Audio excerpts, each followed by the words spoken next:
Bonjour à tous et à toutes, bienvenue sur The First Pitch, l'émission baseball de chez The Free Agent. Aujourd'hui, c'est la fin du baseball. Eh oui, on est triste. Le mois de novembre est là, le baseball est fini. Le baseball est fini à cause de qui? Des Dodgers. Les Dodgers sont sacrés champions. Champions de MLB Baseball. Après un match 5 assez décousu de la part des Yankees qui étaient quand même revenus à un match. Ils avaient gagné un match quand même un petit peu avant. Mais aujourd'hui, nous allons débriefer ces World Series ensemble pour parler de ce qui a été bien, pas bien, ce qu'il faudra reconstruire après ou pas. Y aura-t-il une dynastie qui va commencer à se créer? Aujourd'hui, nous allons le savoir. Peut-être. Et celui qui m'accompagne aujourd'hui a pu voir au moins jouer une fois les Brooklyn Dodgers, je pense, et c'est Julien. Salut Julien, comment tu vas? Salut, ça va? Ça va, merde, quelle intro. Merci, c'est gentil. Ça va bien. Ouais, bah, fin du baseball, dans 147 jours, ça reprend, c'est la bonne nouvelle. Voilà. Mais ouais, un réveil un peu difficile depuis quelques jours à chercher du baseball à droite, à gauche, et j'en trouve pas, je suis désespéré. On en parlait dans la rédac ensemble. Julien souhaitait encore un tout petit match. Vraiment un tout petit, quoi. Essayer de voir un peu pour essayer. Tu es resté sur ta faim, on va dire, sur ces World Series, c'est ça? Alors, oui, je suis resté sur ma faim. Et puis, quelle saison on a vécu, quoi. Moi, j'en voulais encore, quoi. Je trouve que cette saison, elle a été géniale, et plein de choses. On reviendra dessus peut-être un peu plus tard ou dans une autre émission. Mais ouais, quelle saison! Et puis cette fin, ouais, on a envie de un goût d'un peu plus, tu vois.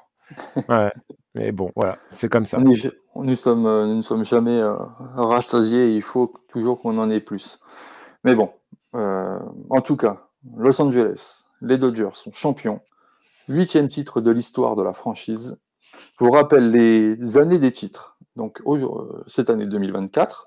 En 2020, oui, ça compte quand même comme une victoire, je sais, avec la saison écourtée et l'année Covid. Ensuite, nous basculons dans un autre millénaire, mon année de naissance en 1988.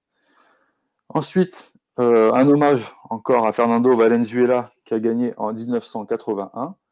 Nous passons dans les années 65, 63 et ensuite, donc voilà, comme je disais, Julien a dû les voir jouer quand même à New York, donc sous la bannière des Brooklyn Dodgers en 1959 et 1955. Voilà les 8 dates, les 8 années du titre pour Los Angeles. Et rectification, vas-y. Excuse-moi, je les ai pas vus, je les ai entendus à la radio. Et il n'y avait pas encore la télé. Ah, t'étais pas à New York pendant ces années-là? Non, malheureusement.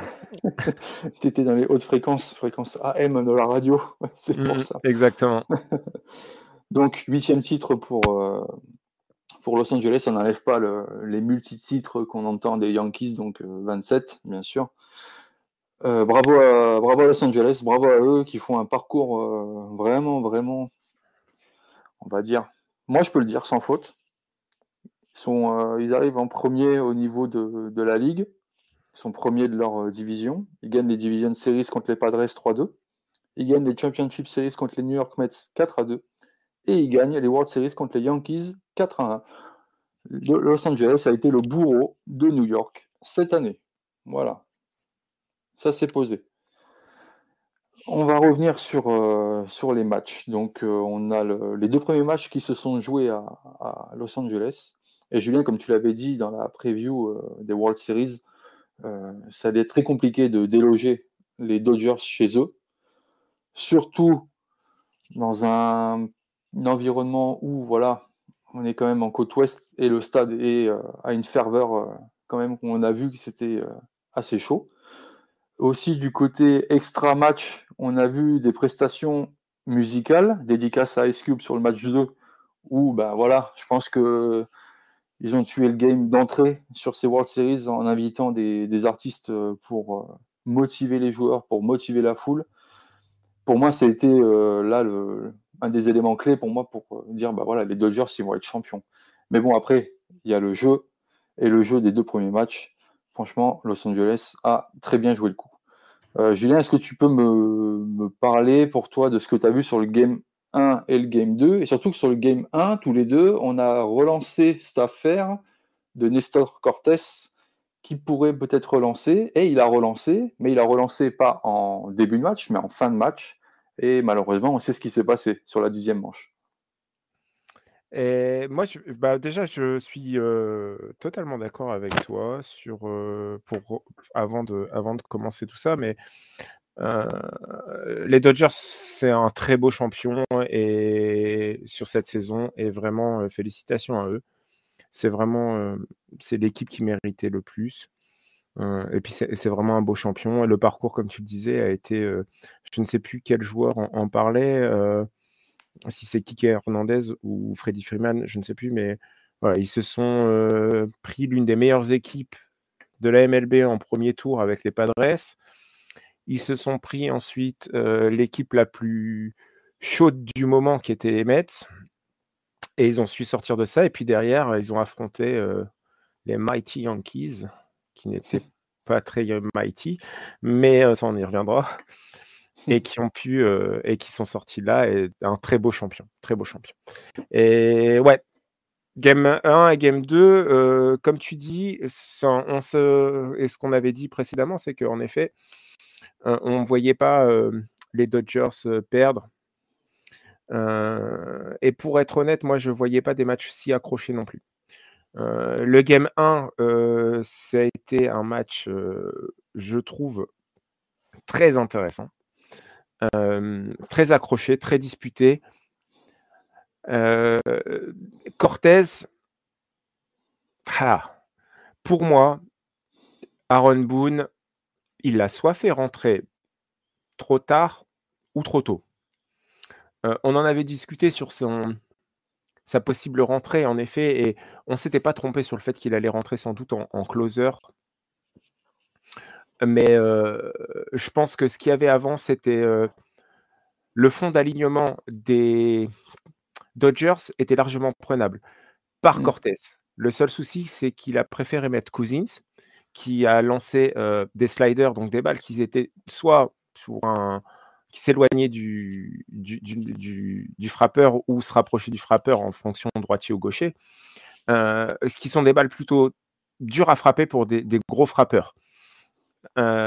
Et Cortés, lui, a plutôt un arsenal qui est sur de la fastball et de la breaking ball, de la cutter, donc de la balle qui va casser, qui va arriver comme une fastball et qui va casser ensuite au niveau du marbre, et qui sont très durs à frapper. Mais sur des gros frappeurs, généralement, ils arrivent avec le timing à la reprendre sur le bas et l'envoyer très loin.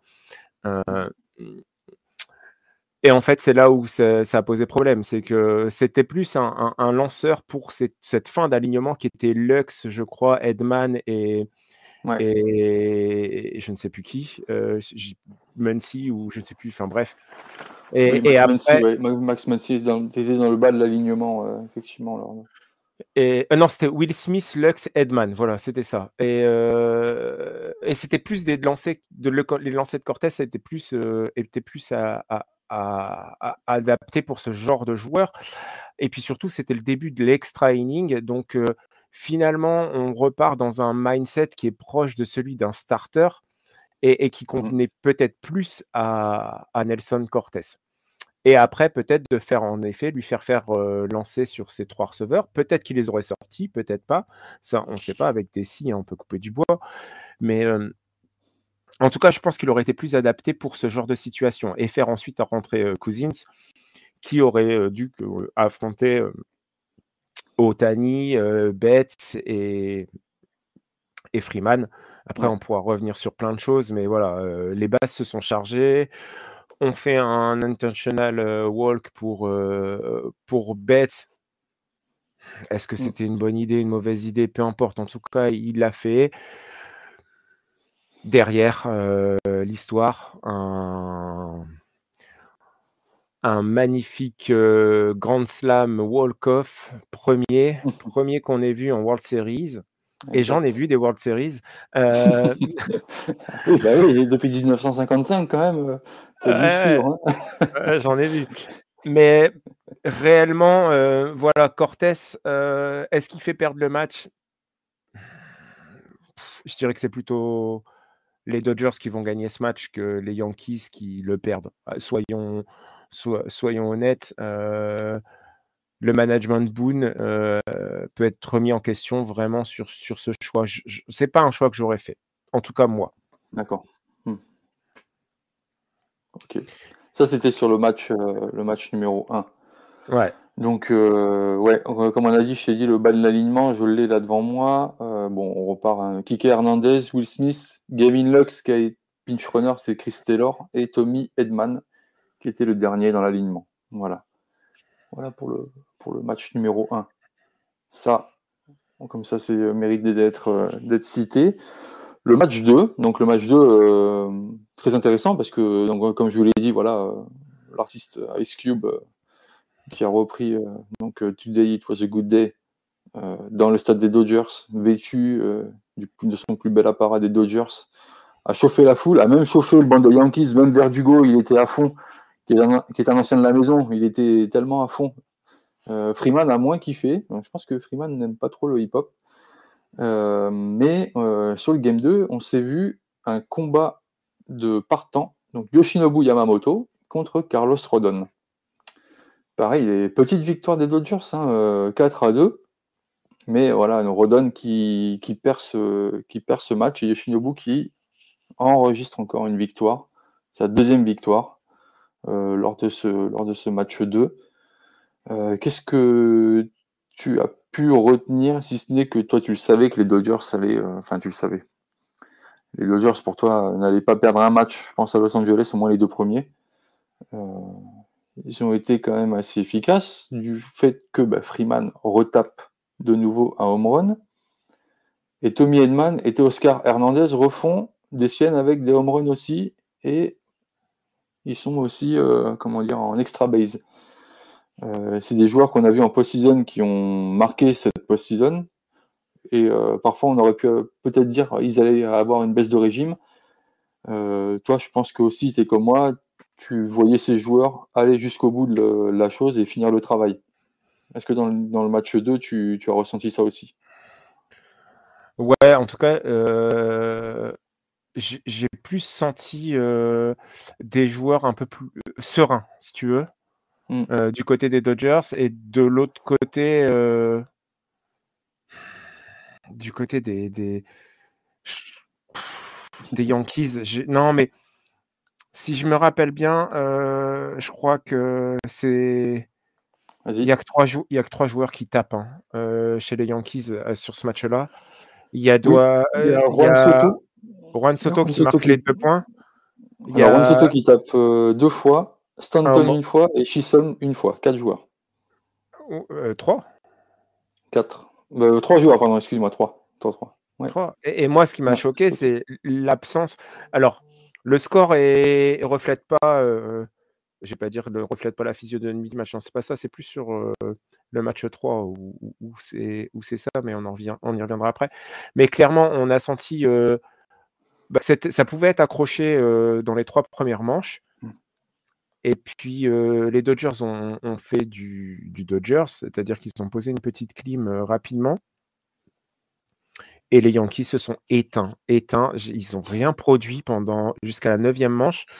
Et c'est là où il y a un HR de Soto, si je ne dis pas de bêtises, qui réduit l'écart, mais finalement, ils n'ont jamais été capables et en mesure de, quand tu vois ce qui s'est passé, de reprendre l'avantage.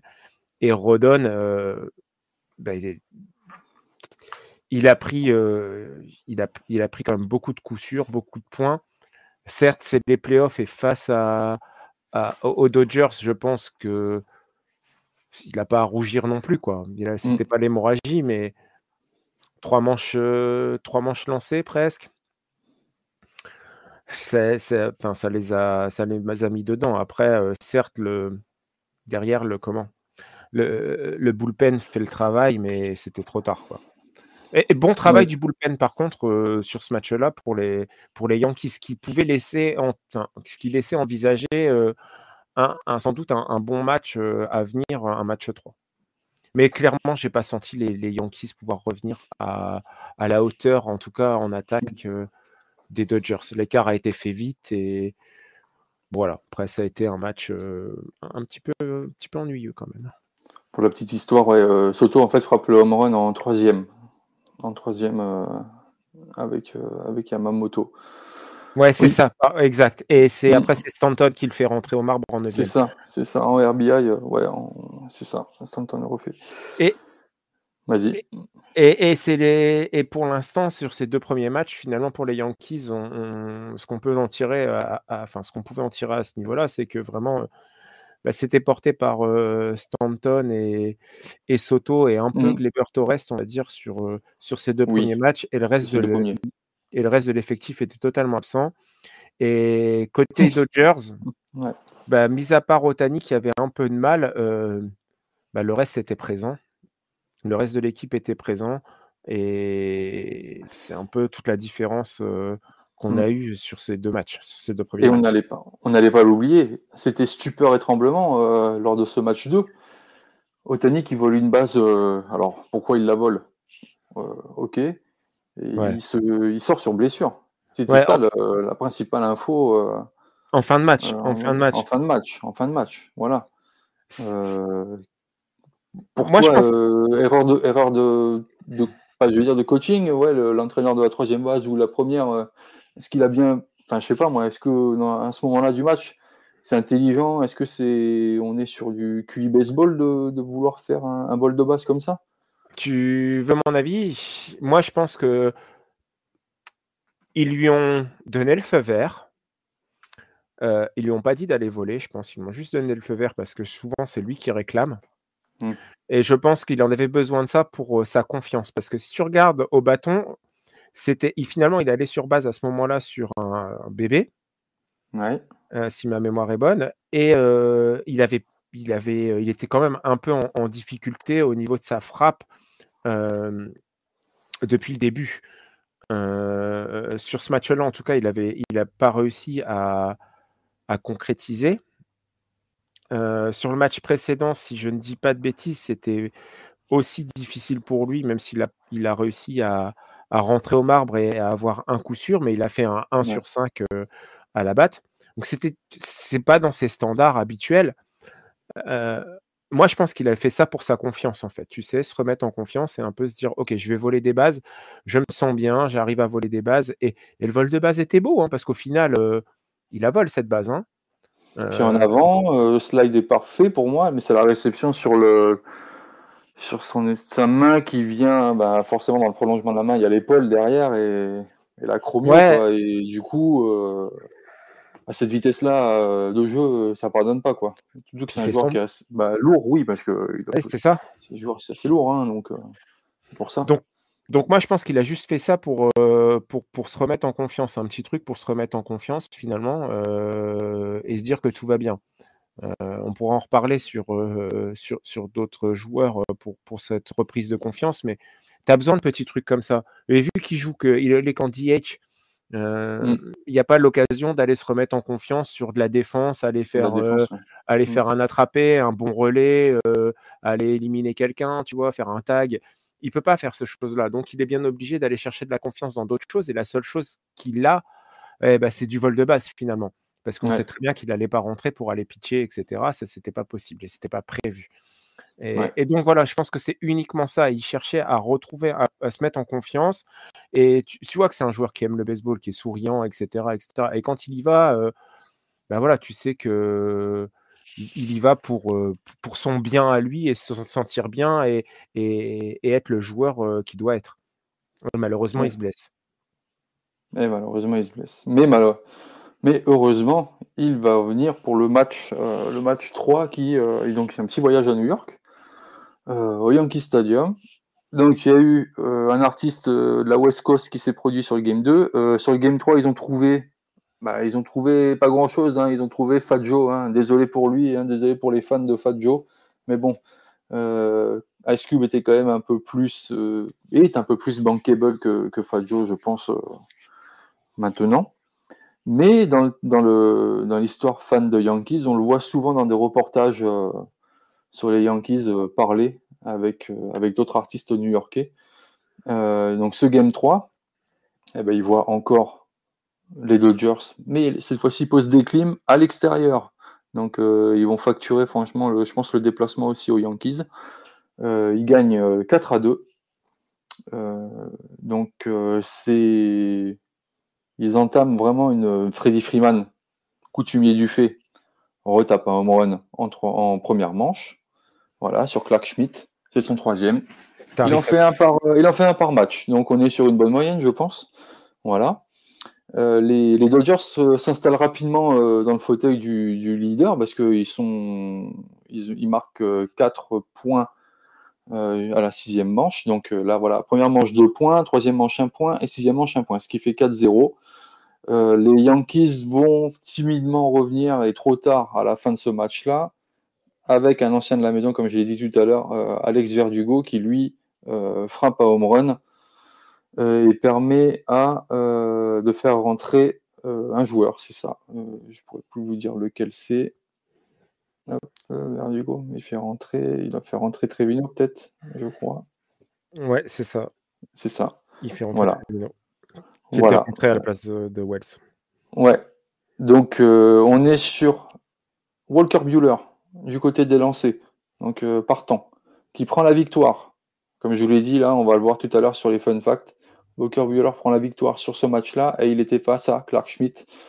Pareil, on a eu une grosse consommation de lanceurs du côté de New York. Clarke Schmidt, Mark Leiter Jr., Nestor Cortes, Jack Cousin, Tim Hill, Clay Holmes, Tommy Knackle et Luke Weaver.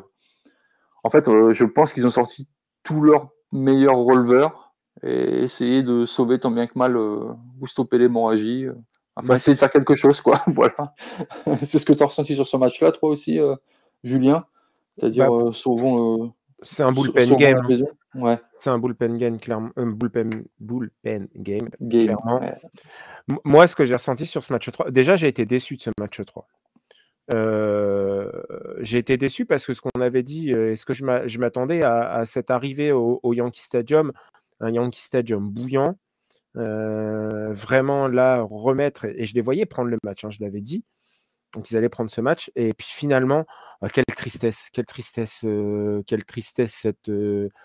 prestation de Fat Joe, quelle tristesse cette ambiance. Mais l'ambiance n'y était pas. Je l'ai mis dans le résumé, mais c'était un Yankee Stadium timoré.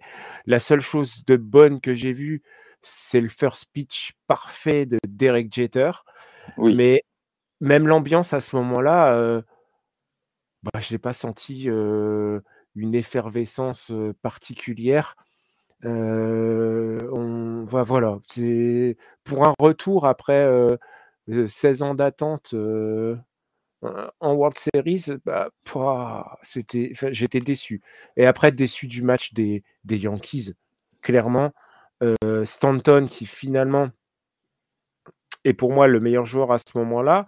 Le réveil du fond d'alignement avec Volpi et Rizzo et Verdugo. Verdugo qui fait donc à la fin ce match, qui va faire mettre ses 2 points, mais c'est vraiment, j'ai envie de dire, c'est presque anecdotique. Et du coup, et là je reviens sur ce que je disais tout à l'heure, c'est ce qu'on peut entendre dans les analyses de football, de soccer, pardon. Le score ne reflète pas la physionomie du match. C'est exactement ça, parce que la physionomie du match, j'ai vu des Yankees à la peine, un Judge qu'on attendait et qui de plus en plus transparent au fur et à mesure de ces World Series. Je pense qu'à ce moment-là, il a touché le fond. Il a vraiment touché le fond à ce moment-là. Ça pouvait plus être pire. Je pense que là, pour lui, il était au fond. Voilà, c'est le nombre de mèmes qu'on a eu sur ça, justement, sur ce Game 3 après ça. C'est quoi? C'est chaud pour lui, parce que même mentalement, c'est le capitaine, tu vois, c'est ça, il a un statut de capitaine. Il y a Derek Jeter, qui était l'ancien capitaine, qui est venu faire le premier lancer. Il y a eu plein de symboles, la symbolique était là sur ce match-là. Quand tu vois que le capitaine, même lui, il a du mal, on peut que penser que le bateau va couler. Mais même dans son attitude, tu voyais qu'il y avait quelque chose qui n'allait pas. Enfin, il y a un at-bat qui est criant de vérité, c'est qu'il vient se mettre dans la boîte et il se rapproche vraiment du marbre. Et pour avoir la tête, tu sais, réellement Oui, au-dessus du marbre. au-dessus du marbre. On lui envoie une slider. Tu vois clairement que la slider est manque de contrôle et qu'elle sort. Elle est en train de sortir. Il est au-dessus du marbre, donc il est censé l'avoir. Ouais. Il va chercher à la swinger alors qu'elle est complètement extérieure et depuis le début du lancer, quoi. Il n'y a pas eu un moment où elle a été à l'intérieur. Et il cherche à la swinger et il se fait sortir sur un strike là-dessus. Tu te dis, mais qu'est-ce qu'il fait? Qu'est-ce qui lui arrive? Et après, même sur des points de vue techniques, on va dire, il n'était pas dedans. Il n'y avait rien qui allait. Soit il ouvrait trop vite le haut du corps, soit c'était le bas du corps qui n'allait pas. Et tu sentais quelqu'un qui cherchait à prendre des repères et qui n'y arrivait pas. Il a tenté, on ne peut pas dire qu'il n'a pas tenté, parce que ça se voyait qu'il tentait des choses. Le problème, c'est que tu sentais que la tête n'y était pas, quoi. Et derrière ça, si le reste de l'équipe prend pas le relais, bah c'est compliqué, parce qu'en effet, Stanton a fait quelque chose, mais il y a eu un moment, c'est ce match-là où il y a 2 retraits, au marbre, je crois, à la suite. Si je dis pas de bêtises, ouais, c'est ce match-là, et qui nous réveille un peu de l'ennui en milieu en quatrième, je crois. Ouais, bah, j'étais en train de m'endormir, hein, c'est juste que quand j'ai vu ça, enfin, et je crois qu'il y a un retrait de Stanton aussi qui se met à courir de la 2e à la 4e. Ouais. Oh là là. Je pense que en marchant, il serait peut-être allé plus vite.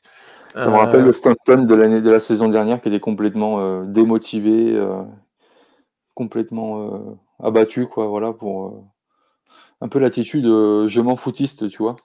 Mais là, il était pas du tout, mais tu sentais que physiquement, courir, c'est compliqué pour lui. Ah oui, les anciens joueurs comme ça. Et puis la prestance qu'il a physiquement, musculairement, c'est sûr que faut pas trop t'arracher non plus, hein. Ouais, alors il a frappé, mais par contre, il fallait pas lui demander de courir. Et en effet, je comprends mieux pourquoi il tape fort, parce qu'au moins, il a pas besoin de courir vite pour aller se mettre sur base. Mais c'était compliqué. Et puis cette fin de match, elle est un peu en trompe-l'œil. Alors Verdugo, je pense que on va le voir et c'est plutôt bien et ça suit le fil et un beau scénario, c'est-à-dire que la fin d'alignement en fin de match se réveille.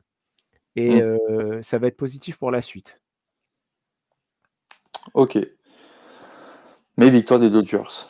3-0. On se dit, bon, bah, le match 4, ça sent le sweep, ça sent le sapin pour ces Yankees. Eh ben non, il y a eu le baroud d'honneur, oui, on va dire un petit baroud d'honneur pour essayer d'éviter d'être fanny, comme on dit dans le sud de la France, où les Yankees sur le Game 4, eh ben, ils vont se réveiller. Ils vont se réveiller par qui? Par des home runs. Là. On a Gleyber Torres, on a le bas de l'alignement. Anthony Volpi, tiens, celui-là aussi, on va en parler tout à l'heure. Austin Wells, pareil. Ça a frappé, ça a volé des bases aussi, ça a volé des bases sur... Donc Aaron Judge a volé, Chisholm Jr. a volé, Volpi et Wells ont volé aussi. C'était un match offensif pour New York. Le New York qu'on a pu retrouver sur les débuts de mois, enfin début de saison, comme tu l'avais notifié Julien tout à l'heure.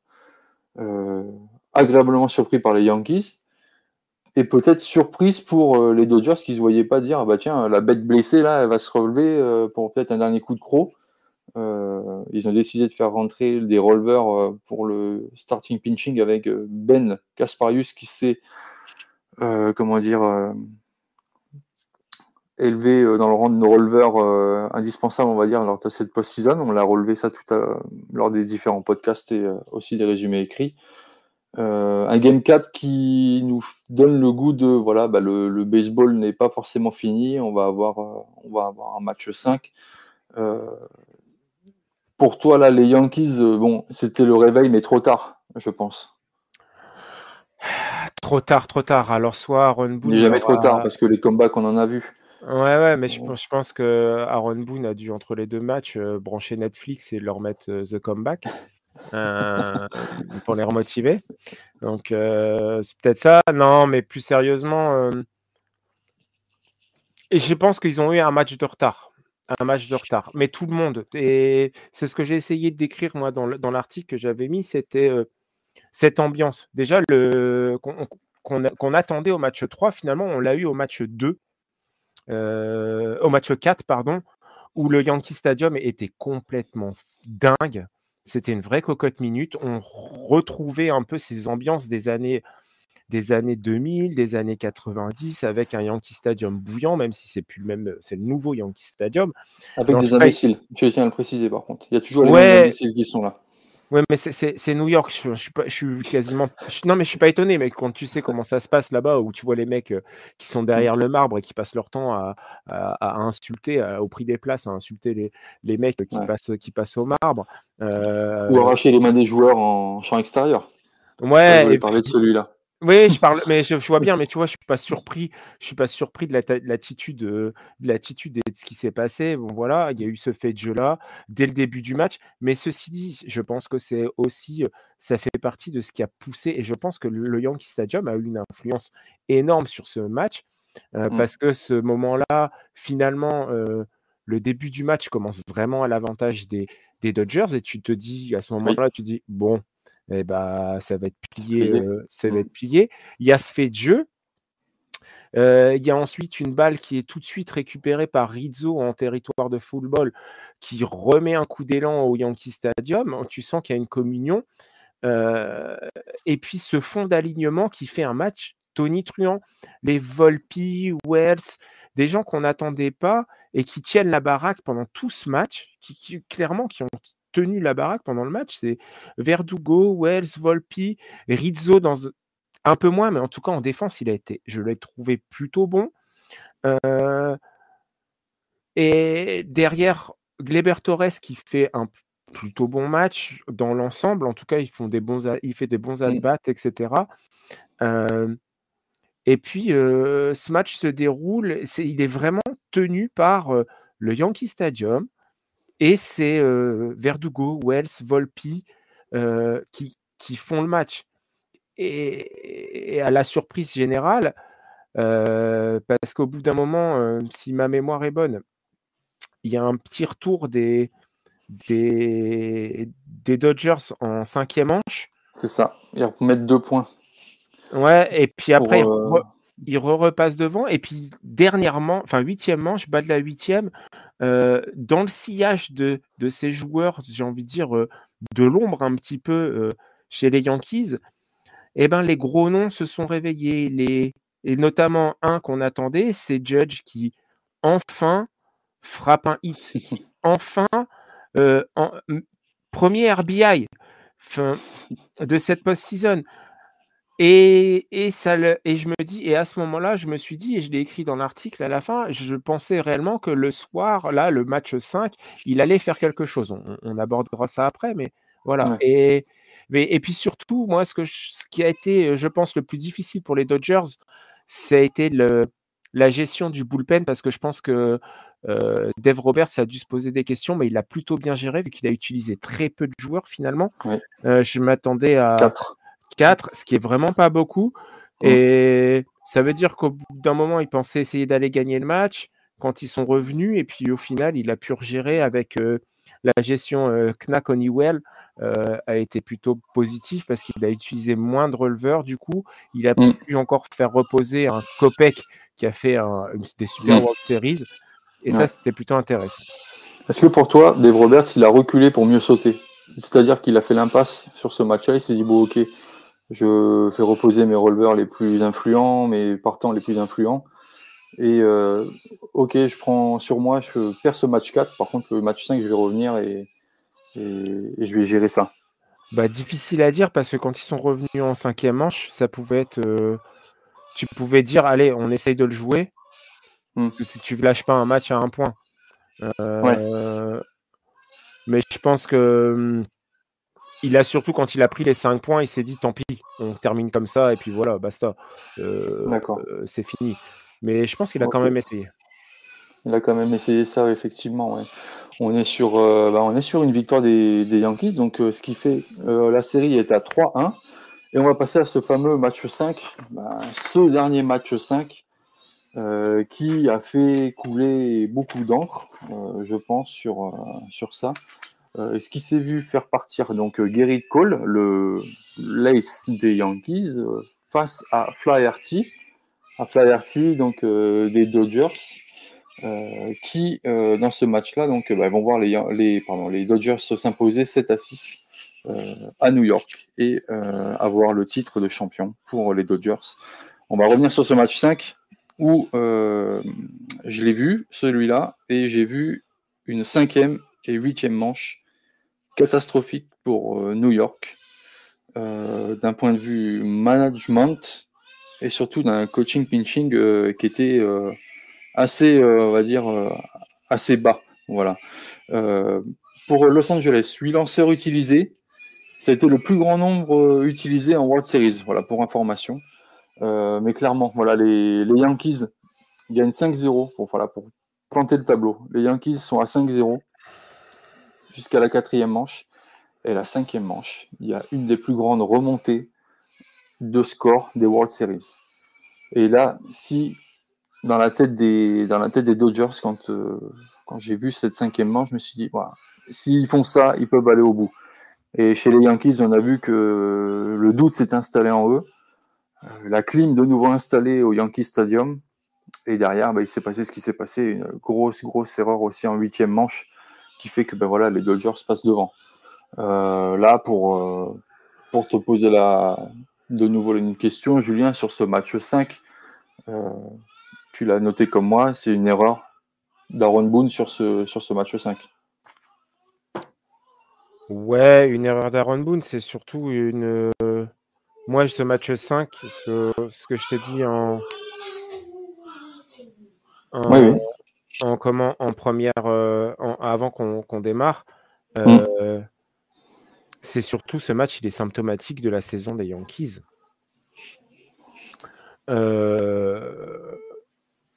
C'est un match où les Yankees commencent très fort, perdent de pied au milieu, et puis dans le moment clutch, ne savent pas, ne sont plus présents. Et c'est ça où j'ai trouvé vraiment ça symptomatique. Preuve en est, c'est cette 5e manche où c'est une catastrophe en défense, ça va pas du tout. Le premier retrait, je sais pas si tu te souviens, premier retrait, première manche de Mookie Betts. On a le même jeu en 5e manche. Ouais. Avec Rizzo et Cole qui se regardent et personne ne va sur cette première base. Alors qu'en première manche, l'équipe était réactive, était pas à côté de la plaque et le même jeu, exactement le même jeu, il retire Betts sur exactement la même action, même balle, même lanceur, même balle, on reprend les mêmes, on recommence. Ces erreurs défensives qui font que les Dodgers reviennent.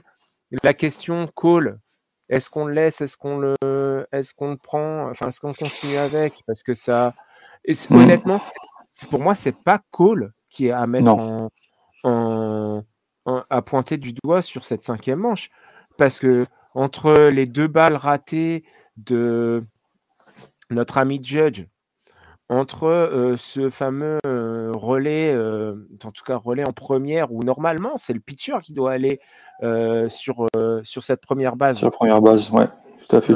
Alors, ceci dit, Rizzo n'est pas loin non plus, il peut faire l'effort et courir un peu, mais on sait que les premières bases, courir, c'est pas ce qu'il préfère.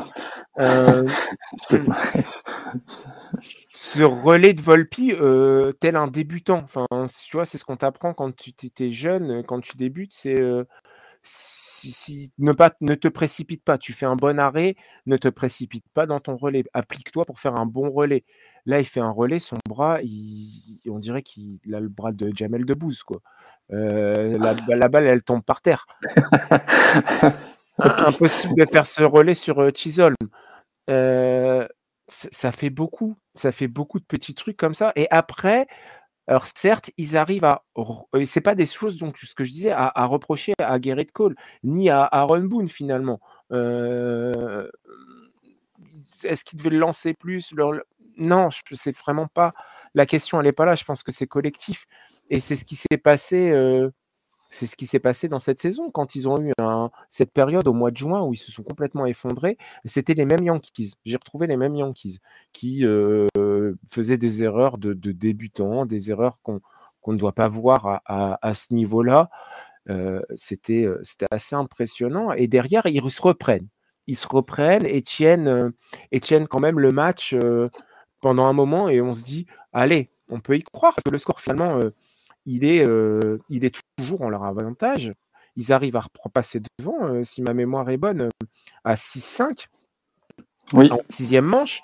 Donc on se dit, bah voilà, c'est bien. Et puis arrivent les moments clutch. Donc, ce qu'on peut comparer à la post-season. Et puis là, de nouveau, effondrement des stars qu'on attendait, des Soto, des Judge qui a tapé enfin son home run d'ailleurs, mais tous ces joueurs-là, qui sont plus là. Et malheureusement, le supporting cast, donc c'est Volpi, Verdugo, Wells, etc. Eux, ils sont rincés. On ne peut plus rien tirer d'eux. Après le match qu'ils ont fait la veille, que ce soit en termes d'influx nerveux, en termes de mental et en termes de physique, je pense qu'ils sont rincés. On le voit de toute façon, Rizzo, même si j'ai rigolé là en disant voilà, mais le fait qu'il ne court pas, c'est pas anodin. Je pense qu'il est rincé. La balle de Volpi, pareil, j'en rigole, mais le mec, il doit être rincé. C'est pas leur job. Enfin, mais Rizzo, pourtant, il est quand même venu en tant qu'avec un statut. Mais Volpi, c'est pas son job de porter l'équipe sur son dos. Et c'est ce qu'il a fait. Et au bout d'un moment, les mecs, s'ils ne sont pas aidés et que le relais n'a pas été pris suffisamment de manière, j'ai envie de dire, consistante de la part des stars de l'équipe, on ne pouvait pas s'attendre à ce que ça gagne. Et là, il n'y a plus rien, il ne se passe plus rien. Et ce match, après, le moment clutch, il n'arrive pas. Les joueurs qu'on doit attendre dans ces moments clutch ne sont pas là. Et derrière, les Dodgers, ils font le taf. Eux, par contre, leur star, elle est pas là. Leur Otani est pas là. Les joueurs, ils font quand même quelque chose. Alors certes, l'effectif, c'est pas le même. Certes, tout le monde n'a pas cet effectif-là. Mais ils ont tenu, ils ont été là, présents. Tout le monde a joué. Tout le monde a été présent chez les Dodgers. Un match complet de toute l'équipe. Et c'est ça qui fait la différence. Et à ce moment-là, les Dodgers sont champions et c'est amplement mérité. Amplement mérité. C'est ça. Tu as très bien résumé cet ensemble du match 5 et la victoire des Dodgers sur ça. Si tu avais un chiffre à retenir lors de cette saison ou lors de cette post-season ou même des World Series, quel chiffre retiendrais-tu? Alors, moi, je retiendrai le chiffre 5. Le chiffre Explique-nous. 5, c'est pour les Yankees. 5, c'est ce début de saison où ils enchaînent 5 victoires d'affilée sur les 5 premiers matchs. Cette fameuse malédiction qui pesait et qui planait sur les Yankees, qui gagnaient toujours ces 5 premiers matchs et qui n'allaient pas en post-season. Ils ont vécu, ils ont survécu, ils ont vaincu cette malédiction en allant se qualifier en play-off. 5, c'est aussi le mois de mai pour les Yankees. Le mois de mai des Yankees est fantastique. Et fantastique pour eux. Et on y reviendra, je reviendrai après là-dessus. Derrière 5, c'est aussi le numéro de Freddie Freeman, qui sera leur bourreau pendant ces World Series.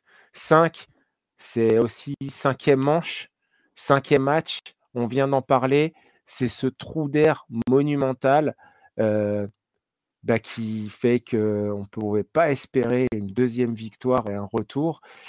Et pour finir, c'était ce chiffre 5, pas pour finir, c'est pour conclure, c'est bien ce chiffre 5, moi, que je note pour les pour les Yankees. Et je crois qu'on avait trouvé aussi un autre 5. Oui. Alors, les 5, on avait le 5e, donc le back-to-back home run pour New York, le 5e consécutif en World Series, pardon, avec Judge et Chisholm Jr. D'accord? Exact. Ouais. Je vous rappelle le nom des 4 autres paires et les matchs et l'année. Donc Munson et Reggie Jackson en Game 5 en 1977.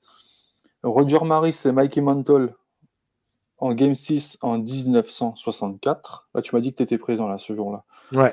Babe Ruth et Lou Gehrig par 2 fois en 1932 et en 1928. Encore un chiffre 5. Je rajoute un chiffre 5, mais là du côté des Dodgers. Un fun fact. C'est la 5e saison consécutive où Will Smith, oui, Will Smith, un nom très connu et très courant aux États-Unis, il reçoit de nouveau donc une bague 5 fois consécutive. Mais pas avec le même Will Smith que nous connaissons. Là, cette année, donc, on a le receveur des Dodgers, Will Smith, qui l'a eu avec la bague de 2020, mais pareil dans le même patronyme. En 2023, 2022 et 2021, souvenez-vous, il y a un lanceur, donc là qui a joué avec les Rangers, il a joué en 2022 avec les Astros et il a joué en 2021 avec les Braves. Voilà pour les Will Smith, donc 5 aussi, le chiffre 5. 5 bagues consécutives pour un même nom, Will Smith. Assez marrant en soi pour ces fun facts. Voilà, bah merci pour ce joli chiffre, Julien, avoir fait plusieurs comparaisons et nous avoir éclairé sur ces histoires assez intéressantes en soi. Qu'est-ce qu'on peut dire de ce Game 5? Freddie Freeman, MVP, trophée Willie Mays des World Series, incontestable. Je pense que voilà, on est tous d'accord sur ça. 12 RBI, une moyenne au bâton de 30%. Incroyable ça. C'est sur l'ensemble de la post-season, hein? Ouais, c'est ça, sur l'ensemble de la post-season. Ouais, c'est ça. C'est ça. C'est incroyable. Il a marqué un home run à chaque match en World Series. Quasiment sauf le 5. Sauf le 5, c'est ça. Vous imaginez la confiance du joueur. Pour un joueur qui a été blessé, qui a eu des déconvenues, et là j'en reviens à l'article que Nicolas a écrit sur lui, où il y a eu des événements familiaux qui ont baissé son moral, les blessures qui baissent aussi le moral du joueur. Là, on peut dire que c'est un phénix qui renaît de ses cendres et qui a posé son empreinte sur la post-season. Ça, franchement, on est sur un joueur de très gros calibre et c'est incontesté. Walker Buehler, qui est le 8e lanceur à remporter une victoire en World Series, mais aussi à réaliser un sauvetage. Le sauvetage qui a été réalisé en Game 5. D'accord? Stanton, 18e home run en post-season, et au mois d'octobre 2024, il en a frappé 7, un record pour la franchise des Yankees.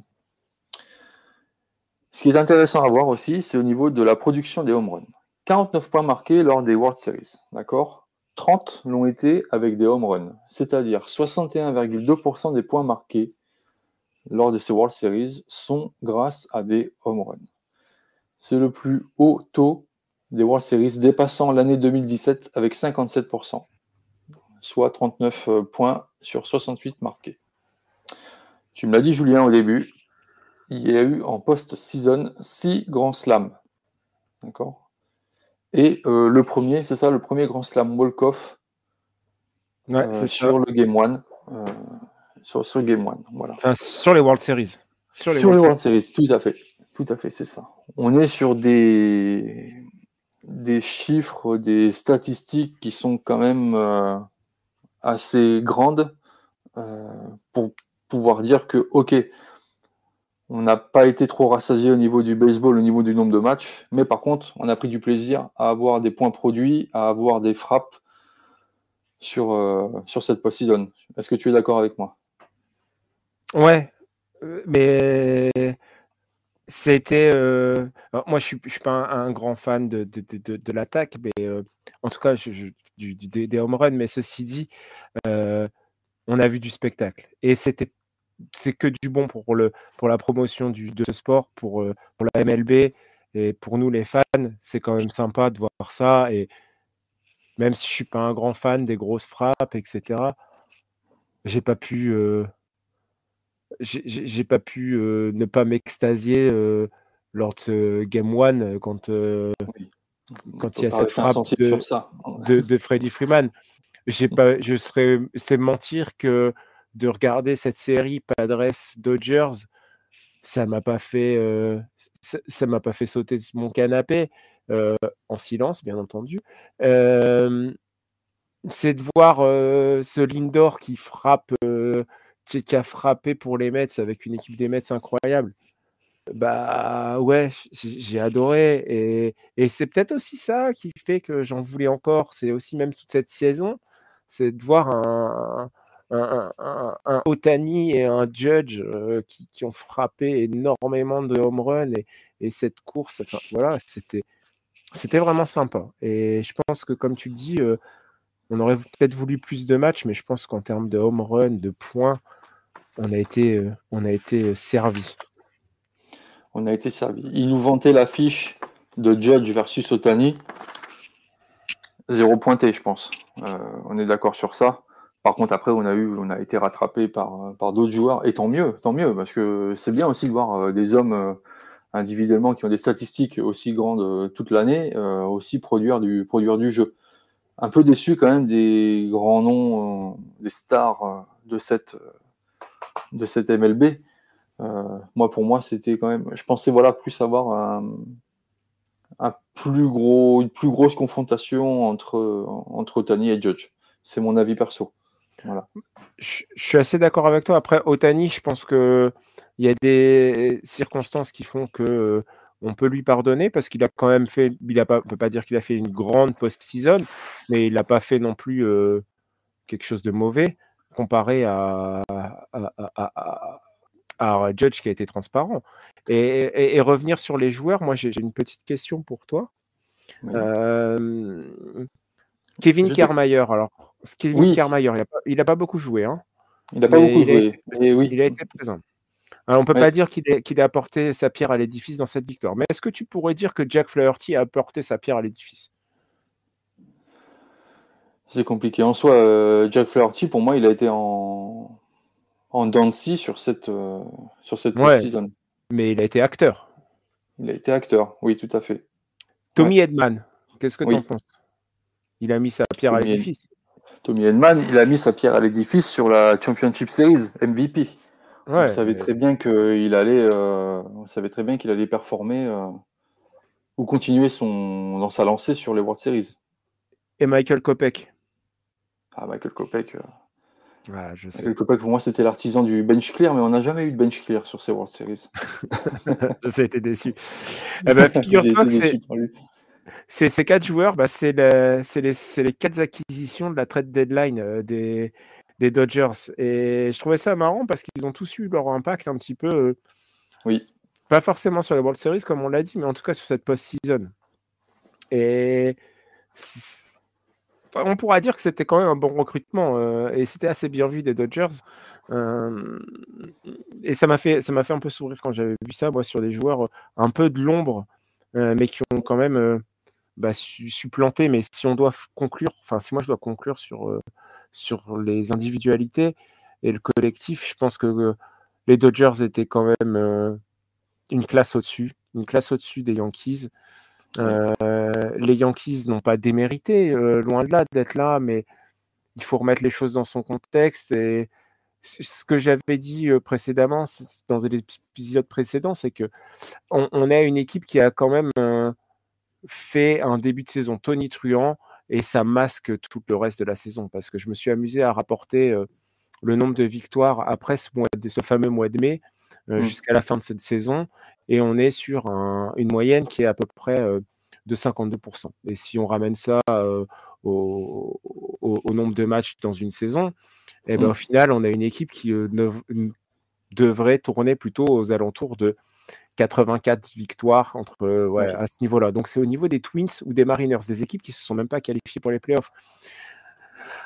Est-ce que c'était le vrai niveau des Yankees? Est-ce que les Yankees, est-ce que la NL East était si forte que ça? C'est plein de questions qu'on peut se poser et je pense qu'on peut le dire. On va essayer de répondre à ces questions dans des prochains épisodes, Jérém. Oui, tout à fait. On vous prévoit de faire un conseil de classe, vu que maintenant que la saison 2024 est finie. Julien a eu la très bonne idée de concevoir des podcasts chaque semaine. On va essayer chaque semaine, jusqu'à l'époque des trades, d'ailleurs qui a commencé là. J'ai vu qu'il y a déjà quelques noms qui commencent à circuler. Un épisode par semaine, un conseil de classe sur chaque division. Voilà. Donc on va vous dire les cancres, les tableaux d'honneur, encouragement. Enfin, si vous êtes des habitués de l'émission N1, vous savez très bien qu'ils font leur conseil de classe sur les joueurs de la NBA, sur les équipes, etc. On va essayer de vous proposer ça. On va le faire. On va vous proposer ce type d'émission qui, j'espère, va vous plaire. Et Julien a été artisan de cette idée-là et on va suivre ça pour vous expliquer ensuite, voilà, et pour détailler, étoffer pourquoi telle ou telle équipe n'a pas su se hisser sur le dernier carré et pourquoi les autres équipes ont pu le faire. Je pense qu'on a assez bien résumé la chose sur ça, Julien.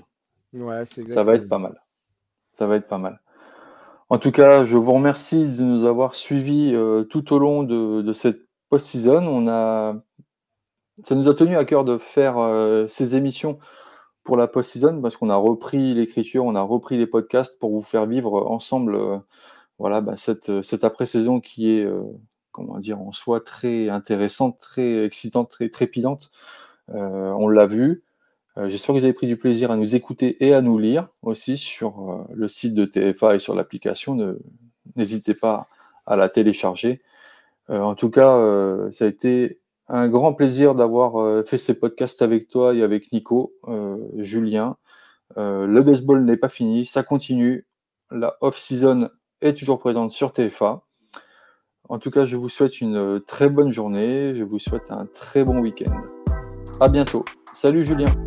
Salut Jérém, salut tout le monde. Ciao, ciao.